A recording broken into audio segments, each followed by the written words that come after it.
Good morning, Gasaholics. I'm Hot Rod Bob. You've got Gas, the morning edition. Thanks for tuning in, and thanks for being part of Gas, your great American auto scene since 1990. One of the cars on my bucket, we all have cars on a bucket list, don't we? We all have a car we want, something we think about, something we'd like. Now, it may be in the back of our mind. It may not be a real hardcore, I'm searching for this thing. But it's one of those cars where someday I'm going to have one. Well, someday may be coming true for me. I have found a car that I've been looking for, not real strongly, but with intent, since, 10, 15, 20, a long time, years ago. The car is a very limited production vehicle, but not a very expensive vehicle. It's a car that was made complete in its home country, but sold in the U.S. as a component car or kit. It doesn't resemble anything, although it has key styling features of many high-end vehicles. It's economical, powered by a 4-cylinder engine.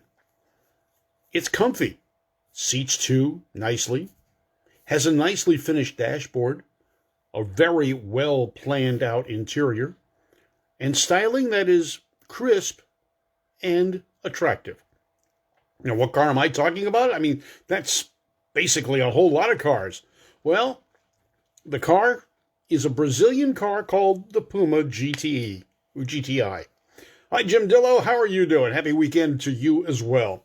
All right, we're getting ready to go, and the PUMA car company, no association with the shoes, although we had that discussion when we talked to Fluffy on Talking About Cars last week. I went to show him what the car was, and he kept pulling up tennis shoes. And yeah, not the case. But the Puma Sports Car Company was manufactured in Brazil. And it started out as a vehicle powered by a DKW engine.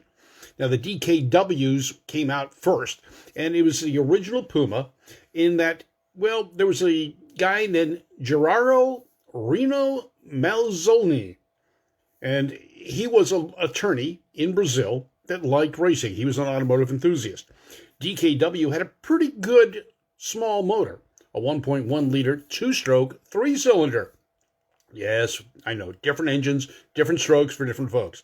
Anyway, this little motor powered the DKW cars, but they weren't able to keep up with the competition. They were heavy, they were not aerodynamic. They just didn't keep up. And, this attorney said, I'm going to do it. He's going to make it right. So he came up with a vehicle that resembled, well, a really high-class sports car. Taking cues from Lotus and others, he funded making a steel-bodied sports car. It was a closed coupe. It was very, very sexy and very beautiful for the time. And even today, it looks very classic. But the problem was the car was heavy.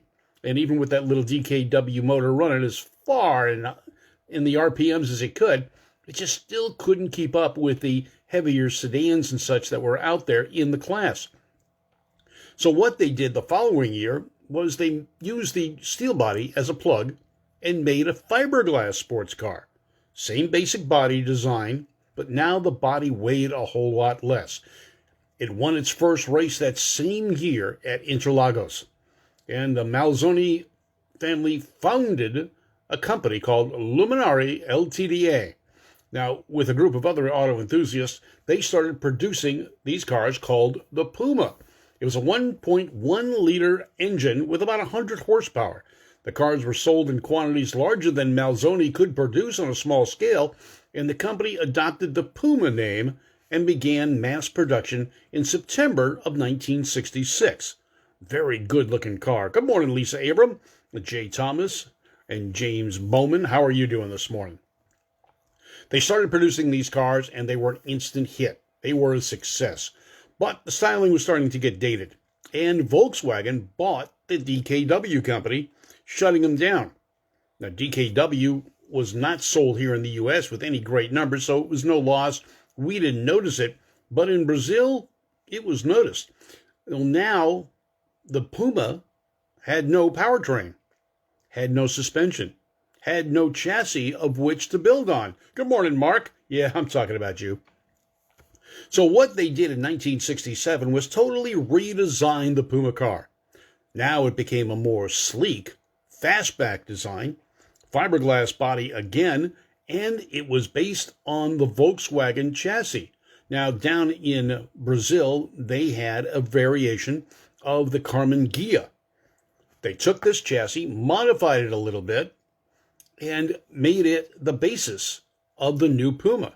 Rear engine, air-cooled, 1600 or 1500 cc's, and it looked great. As a matter of fact, the first generation Pumas are the ones I really like, and those are the ones I first saw. Now, the design inspired by the Lamborghini Miura, the Ferrari Dino 206 GT, and the 246 GT. And if you look at the cars closely, you can see the resemblance. Now, they remained largely unchanged for nearly 2 decades. The new design with a Volkswagen 1600cc engine, named the Puma GTE, was a little bit more powerful.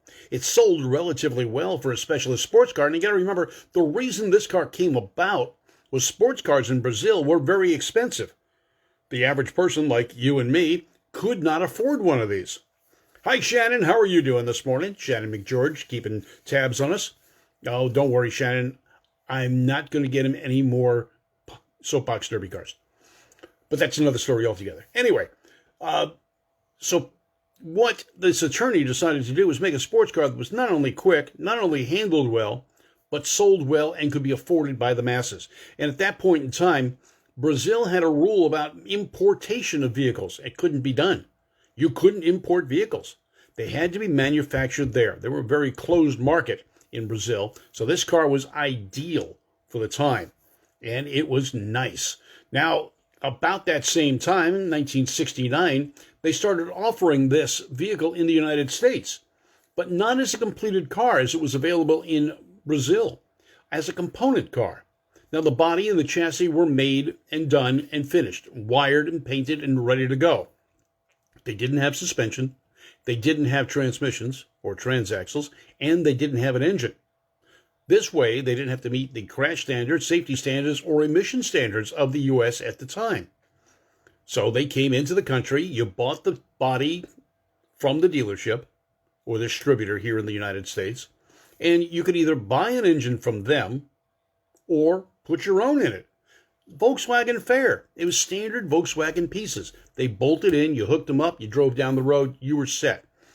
With Volkswagen engines, you had a variety of cubic inches or cc's that you could build the engine to. But you know what? Sky's the limit. And these became very powerful little sports cars. Because at the time, Volkswagen engines were inexpensive to build. And transaxles and front axles were available just about every junkyard you could go to. You could put one of these cars together for very reasonable prices. Now, when they came in the country, they were selling for about $10,000 disassembled, which at the time was a little bit pricey, but was still affordable compared to any other exotic sports car you'd look at. And actually, this was pretty exotic for the time. Now, they had both a coupe and a convertible, the convertible being a Spider. The early ones that came into the U.S. had round taillights and a coved rear end on them. Looked pretty good. I really liked that. Little Ferrari-ish. Now, Puma in their home country would sell the vehicle with a variety of different engines. The base engine was a 1600cc motor, but you can get 1.7, 1.8, and 1.9 liter motors, all built up with European speed components for the Volkswagen engine. Shannon wants to know when we're coming back there. Doors open, guys. Come on back. You're gonna be pulling a Puma, right? Mm-hmm. Okay. So VW stopped production of the Karmann Ghia in Brazil during the early 1970s. So Puma had to redesign the body. So now the body with the small round taillights and steel chrome bumpers had to go away. They had to redesign the chassis, and it went to another Brazilian-built Volkswagen called the Brasilia. Well, this was a little bit longer wheelbase, and with it came a little bit longer, more stable car. Nice looking car, though. And this is where the front end now resembles kind of a Porsche, with the molded in front bumper and the expansion strips on the side that really are just cast there. They don't expand, they don't change, nothing moves. But that's the way it was. So now this is called the GTC, and they use the Mercedes-style rear taillights instead of the round taillights, and these lights wrapped around. Side marker lights were now standard on the side, which kind of helped with the U.S. importation because that's what was required here. They also went to constant velocity joints in the rear axles. Now, prior to that, the Volkswagen used swing axle. As we know, in 1969, the Volkswagen Beetle and Karmann Ghia and fastback and hatchbacks that came into the U.S., or squarebacks, had the double-jointed or independent rear suspension, not the swing axle. So this was also adopted to the Puma at the time. Now, the standard motor in the cars at that time, like I said, 1.6, 7, 1.8, and 2-liter versions were now available at extra cost. Although in the U.S., again, they came without an engine. You put the engine in. Now, the distributor or the dealer you were buying it from had motors. There was no question about that. He could sell you a motor. You had to put it in. He could sell you the transaxle. You had to put it in. So that made it kind of cool. And you got to work on it. You got to do it. How hard is it to put a Volkswagen engine? It's 4 bolts. That's it. I used to change the engines in my driveway in a couple of hours. As a matter of fact, I did a complete overhaul in the morning. Very easy to do. Now, Mark McGeorge is saying the VW SP2 was an awesome Brazilian VW. Yes, another sports car, but this one was built by the factory. Now, those have sold here in the States for upwards of $40,000, $49,000. Good morning, Jerry Burwell. How are you doing this morning as well? All right, now, with the financial downturns all over the world, and including Brazil, production dropped from 400 a year to less than 100 a year, or 400 a month to less than 100 a year. So they went into kind of a receivership situation, and the Puma company was sold. The newer Pumas were now powered by a Chevrolet V8, or 6-cylinder engine, front-mounted, totally different. Now, these cars were okay. Those are not the ones that came in the U.S., and the front end kind of resembled an Opel. The car actually totally resembled an Opel from the time. Now, in 1982, Puma had plans to build a Daihatsu locally, but that didn't happen either. That failed. Puma did build trucks and continued building trucks through the 80s and such, a cab-over design with a fiberglass body. Now, the Puma factory was impacted by fires, floods, and the economic times in the 80s, and production dropped, like I said, from 400 cars per month to 100 per year. So that's a big drop. The company was sold to another organization. Alpha Mitas had the ownership, and they renamed the vehicles. Now, there was also a manufacturer in South Africa that got the molds for the earlier Puma, and they stayed in production for, 89 to 91, very, very short time, finishing only 26 cars. So Puma stopped producing cars, but I've still always liked them, and I found this one. Actually, Mark McGeorge found the one. Good morning, Chris Costanza. Jeff Stillwell in Great Britain. How are you doing this morning, sir? So we found this car. It's in a friend of his garage, and you know what? We're doing what we can to try and make it into my garage. So one of my cars is leaving my garage very shortly, hopefully. Got a guy coming over to take a look at it this weekend, and we'll get rid of one more of my cars, and it will be replaced by the Puma. And the reason for the Puma? I just think they're cool. They're different. They're not belly button cars by any stretch of the imagination. I've always been a fan of the Volkswagen air-cooled motor, and that's what's going to be in this car. Easy to work on, easy to maintain. You do have to maintain them. That's one thing about that little Volkswagen motor. You could drive them forever, provided you maintain them properly.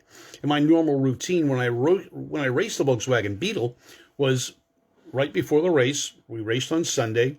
Saturday, valve covers would come off, retorque the head, readjust the valves, put them back on, change the oil, and away we'd go. Set the points.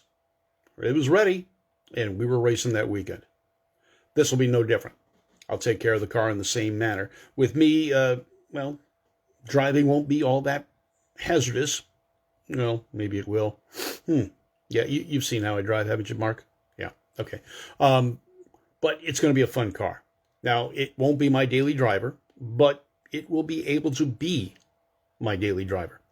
It'll be great on gas, somewhere in the neighborhood of 30 to 40 miles per gallon if I keep my foot out of it, and depending on what engine we end up putting in it. Right, Mark? Yeah, we're talking about that. But it's a fun-looking little car. If you take a look at my page, you'll see some pictures on it. They've also got their own Facebook page and a website. The website is called, what is it called? Brazilian Volkswagens, PUMA Sports Cars, and North America PUMA Registry. And it shows you variations of the PUMA cars as they were produced throughout the years. And the one that I'm looking at is, well, technically it's an 80s vintage, and it's got the wraparound taillights with the quarter windows in the back instead of the louvers behind the door. It's a neat looking little car. I like it. And I'm going to have fun. It's Friday. We're getting ready for the weekend. Headed down to Burbank on Saturday for a special book signing with Don the Snake Perdomo. That's right. He's going to be at Auto Books in Burbank with Alana Scher, who wrote the book on Don Perdomo. They're both going to be down there, and they're going to be signing the books. Come on down. Signing starts at around 10 o'clock at Burbank's only bookstore of interest to me. It's Auto Books on Magnolia Boulevard in Burbank. Meet and greet with Don the Snake Perdomo and Alana Scher. She writes for Car and Driver magazine. Randy and I just interviewed her about her time on the Rebel Rally, the off-road rally where she got to drive a brand new prototype Ford Bronco. Talk to her about that. Talk to her about her Car and Driver series of articles. She's a regular contributor there for Car and Driver. And talk to her about her car enthusiasm. And she is a car nut. Don Perdomo, Alana Scher, Hot Rod Bob, and a host of others at Auto Books this Saturday in Burbank, California. You guys have a great weekend. Again, I'm Hot Rod Bob. You've got gas, the morning edition, brought to you by Service Tech Equipment. The equipment you need for the shop you've got. Work on it right with Service Tech. I'm Hot Rod Bob. You have a great weekend. I'll do some special broadcasts, if I can, from the bookstore tomorrow in Burbank. You have a great day.